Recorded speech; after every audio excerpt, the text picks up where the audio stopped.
சென்னையில் 2ஆம் கட்ட மெட்ரோ ரயில் பணிகளையும் மெட்ரோ ரயில்கள் இயக்கத்தையும் முதலமைச்சர் விஜய் நேரில் சென்று ஆய்வு மேற்கொண்டார். ஹலோ ரிப்போர்ட்டர்ஸ், எல்லாரும் உள்ள வர்றீங்க, நடக்கிற பூரா அப்படியே ஷூட் பண்றீங்க. ஓகே? அத்தா என்ன பத்த அத்தா நில்லுமா நில்லுடா. அப்படியே ரைட் வா போவா. அண்ணே ஒரு நிமிஷம், ஒரு போட்டோ அப்படியே அடிச்சிரீங்களே, அடிச்சீங்க. ரெடி? போலாமா போலாம். ஒரு பஞ்சாயத்தடா முடிச்சு வச்சு. ஆமாண்ணே. இங்க பாரு, நமக்காக அம்பட்டு போலும் புள்ள குட்டியோட வெயில்ல காத்து கிடக்குறாங்களே. நந்தனத்திலிருந்து கிண்டி சென்ற முதலமைச்சர் விஜய் நேரில் சென்று ஆய்வு மேற்கொண்டார். இதுவரைக்கும் எடுத்த போட்டோ பூரா போஸ்டர். ஓகே, இனிமேல் எடுக்க போறது பூரா ஆல் பத்திரிக்கை. எடு கொஞ்சம் லெஃப்ட் தெரியுங்க. ஐயோ நல்லா இல்ல, திருப்பி நில்லுங்க. என்னடா நீங்க ஓ லெஃப்ட்னா அங்கிட்டா இரு. தலைவா கொஞ்சம் அப்படியே ரைட் வா. ஐயோ ஏன் சென்டர்ல போய் நிக்கிற?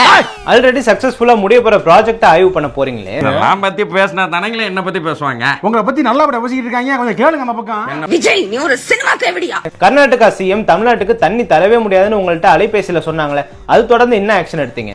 ஆக்ஷன் எடுக்க கூடாது, ரியாக்ஷனும் காட்டக்கூடாது. யாரா அவ? இவ்வளவு அமளிதுமணி இங்க நடந்துட்டு இருக்கு, டம்மியா உட்கார்ந்து ஒருத்தர் மிச்சம் தின்னுட்டு இருக்கா. காவிரி விவகாரத்தில் கர்நாடகாவில் தமிழ்நாடு முதல்வர் விஜயின் போஸ்டர் கிழிக்கப்பட்டிருக்கிறது. என் பேரை சொல்லியுமா திட்டினா? உங்க பேரை சொன்ன பிறகுதான் கிளி கிளின்னு கிழிச்சான். அது மட்டும் இல்லாம அங்க இருக்க நீர்நிலைகள்லாம் ஆய்வு பண்ண வாங்கன்னு சொல்லி உங்களை கூப்பிட்டார்ல, அது முக்கியமா இல்ல இப்ப இங்க ஆய்வு பண்றது முக்கியமா? கையெழுத்து போறதுக்கு மணிக்கட்டு கீழே வேலை செஞ்சா பார்த்தாதா? ஆனா அதுவும் வேலை செய்யல. இருக்கவே இருக்க கட்டவரல் மைய தேய்க்கிறோம், கைரேகை குத்துறோம், ஜிஓ பாஸ் பண்றோம். பிரச்சனைக்கு அப்பப்ப எந்திரிச்சு கடிதம் எழுதிட்டு திரும்ப தூங்க போயிடுவார். அவ்வளவுதான், அதோட அது அப்படியே கிடக்கும். இப்படி எல்லாம் கடிதம் எழுதுறதெல்லாம் வேலைக்கே ஆகாது. ஒன்றிய அரசுக்கு அந்த உண்மையான உணர்வு பூர்வமான அந்த அழுத்தத்தை கொடுக்கணும். எப்போ சார் அந்த அழுத்தத்தை கொடுக்க போறீங்க? வாய்ப்பில்லை ராஜா, வாய்ப்பு கிடையாது.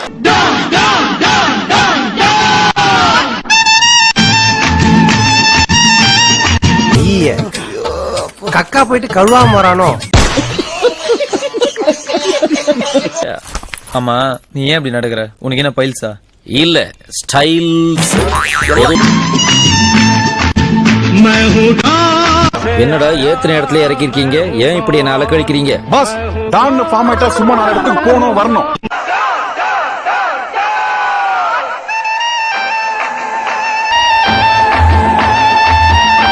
பாஸ் உங்களையே நம்பி இருக்காங்களே இவ்வளவு மக்கள், அவங்களுக்காக நீங்க என்ன பண்ண போறீங்க? இதுவரைக்கும் உங்க 2 பேருக்கு நான் என்ன பண்ணிருக்கேன்? ஒண்ணும் பண்ணல. அதேதான் அவங்களுக்கும் போய் சொல்றா.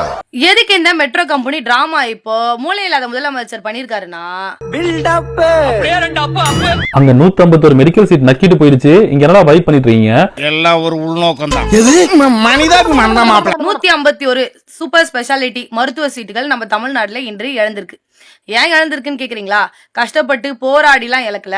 வழக்கறிஞர், அரசு தரப்பு வழக்கறிஞர் யாரும் போய் வாதாடல. ஏன்னா ரீல்ஸ் எடுக்க போயிட்டாங்களான்னு தெரியல. ஒரு நாள் டிவிகே காரனா இருந்து பார், அப்போ தெரியும் என் வலியும் வேதனையும். டிஎம்கே காரங்க கிட்ட மிதி வாங்கணும், ஏடிஎம்கே காரங்க கிட்ட அடி வாங்கணும். எவ்வளவு அடி வாங்கினாலும் சத்தமே வராது, ஓடுனது கிடையாது. எங்க ஆபீஸ் வந்து பார், எவ்வளவு ரீல்ஸ் போடுறோம், எவ்வளவு பொய் பேசுறோம், எவ்வளவு ஸ்டிக்கர் ஓட்டுறோம். அண்ணன் கியூட்டா இருக்காருன்னு மக்களை நம்ப வைக்க எவ்வளவு கஷ்டப்படுறோம்னு வந்து பார். இந்த சீட்டு கோட்டாவை அகில இந்தியத்துக்கு ஒதுக்கிட்டு ஆல் இந்தியா கோட்டாக்கு ஒதுக்கிட்டு மெட்ரோ சீட்ல உட்காந்துக்கிட்டு வராரு நம்ம மூளை இல்லாம முதலமைச்சர். ஆனவனோட இந்த உலகத்துல சல்லடை போட்டு தேடி பார்த்தாலும் உன்ன மாதிரி ஒரு முக்காப்பையில எங்கேயுமே பார்க்க முடியாதுடா. ஒரு சின்ன ஏரிய தூர் வாடுற வேலையை கூட நேர்ல வந்து தொடங்கி வைக்கிற ஒரு அமைச்சரை இப்பதாங்க பாக்குறேன். நிஜமாவே மக்கள் எதிர்பார்த்த மாற்றம் இதுதாயா அப்படின்னு நீங்க நினைச்சீங்கன்னா அதான் இல்ல. ஏன் சொல்றேன்னா, அந்த மேட்டடனைய திறக்க சொல்லி கடந்த 1 மாசமா விவசாயிகள் தான் போராடிட்டு இருக்காங்க. அவங்கள பார்த்து சின்ன ஆறுதல் கூட சொல்ல வைக்கலாத அமைச்சரு இங்க வந்து மாசா பிஜிஎம் போட்டு ரீல்ஸ் போட்டுட்டு இருக்காரு. மழைக்கு முன்னாடி கூவத்தை தூர்வாடுறது வழக்கமா நடக்கிறது தான். இது அந்த ஏரியா இன்ஜினியர் கிட்ட சொல்லியிருந்தாலே பண்ணிருப்பாரு. ஆனா அதெல்லாம் விட்டுட்டு எனக்கு ரீல்ஸ் தான் முக்கியம் வந்து நின்னாரு பாருங்க. அதனாலதான் இந்த ஆட்சியை நம்ம ரீல்ஸ் ஆட்சின்னு சொல்றோம்.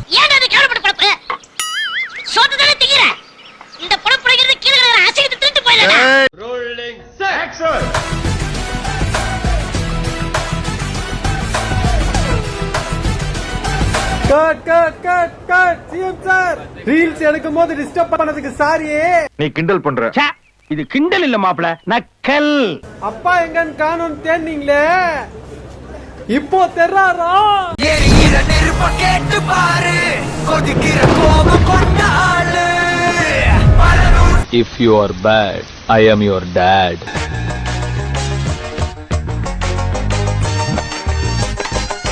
ஆமா, என்ன இது? நீங்களும் அதே மாதிரி?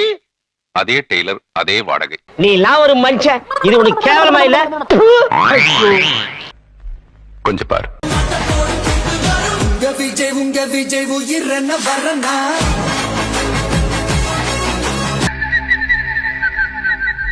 கொஞ்சம் அங்க பாரு கண்ணா.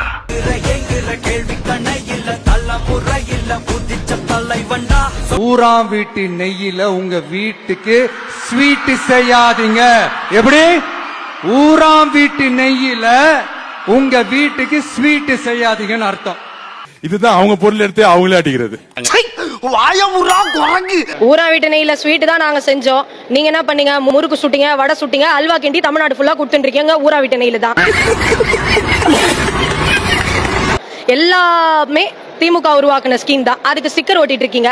அப்ப இதெல்லாம் ஊரா வீட்டு நெய் இல்லாத உங்க வீட்டுல இருந்து செஞ்சு எடுத்து நெய்யா? தனிப்பட்ட வாழ்க்கையிலேயே ஊரா வீட்டு நெய்ல தான் உங்க வண்டி ஓடுதுன்னு ஊருக்கே தெரியும். அதை பத்தி நான் பேச விரும்பல.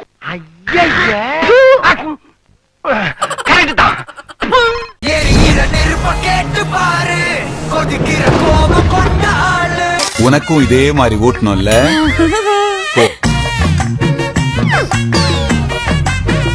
என்னதான் மேக்கப் போட்டாலும் கழுத குதிரையாகாது.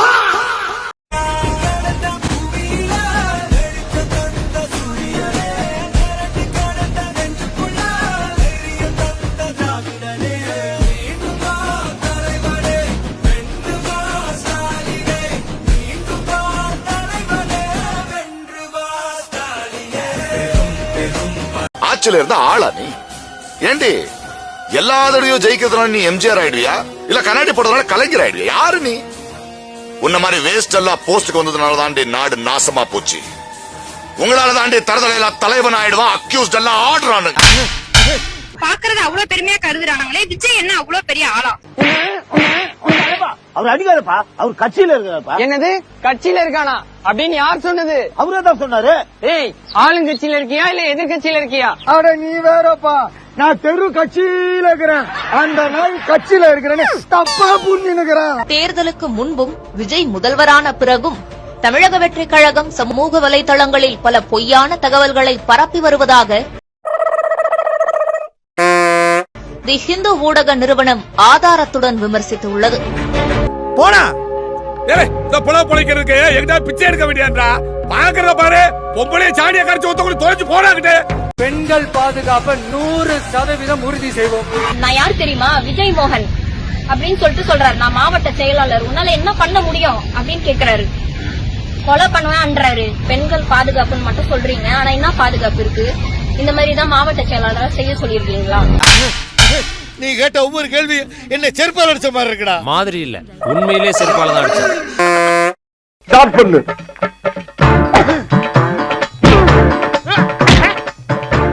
இங்கிட்டு வா. அப்படியா? படைக்கல மண்டல மட்டும் அடிச்சிடாத, குலக்கேசல் உள்ள போயிருவேன். சரியா? உங்க வீட்டு பிள்ளையா நினைச்சு எல்லாரும் என்னை மன்னிச்சிருக்க.